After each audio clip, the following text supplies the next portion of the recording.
May nakalaang pondo para sa rehabilitasyon at livelihood assistance para sa mga biktima ng Bagyong Pablo. Ayon sa Pangulo, aabot sa 11 bilyong piso ang inilaan ng gobyerno para dito. Si Rocky Ignacio ang ating tagapagbalita. Pinatitiyak ni Pangulo Aquino na maibalik na sa normal na sitwasyon ng mga lugar at pamumuhay na may 186,000 families na naapektuhan ng pananalasa ng Bagyong Pablo ng nakaraang taon.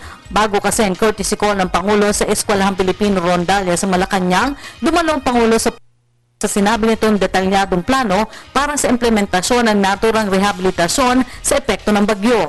Ayon sa kanya, aabot sa 11 bilyong piso ang inila ng pamahalaan para sa rehabilitasyon at livelihood assistance sa mga naapektuhan. We are actually tackling the rehabilitation efforts for Typhoon Pablo. Very extensive, about 186,000 families were affected. So we want to bring them back to at least where they were before, which means housing, livelihood, education support, hospitals, and so on and so forth. It's a very detailed plan. It's will cost us about between 11 to 12 billion pesos. But again, we want to make sure that it's all spread properly and that they are all given the chance that in building their lives.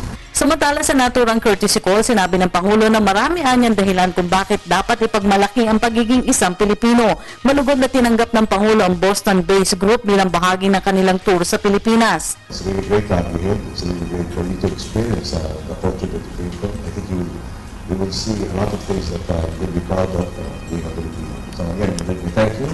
Isang non-profit organization ang Eskwelahang Pilipino Rondalia na binuo ng mga voluntaryo sa Greater Boston area taong 1976. Layunin nitong bigyan oportunidad na maitulong at pamana bilang isang Pilipino sa kabila ng paninirahan sa Amerika. Pabirong inamin ng Pangulo nang makita nito ang grupo na na-miss nito ang Boston, lalo na daw ang pizza.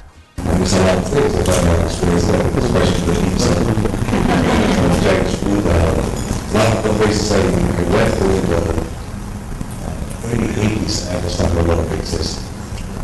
I don't miss shopping in the snow. The corner house, just across Boston College's library.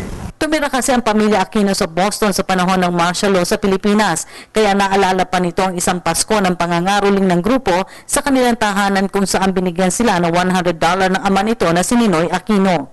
Thank you for keeping an interest in touching base with the country and keeping to your groups. We wish you the success in all your endeavors and I have to see well. Isang t-shirt na may tatak na Eskwelahang Pilipino ang pasalubong nila sa Pangulo, habang tumanggap naman ang grupo ng simpleng souvenir mula sa Pangulo.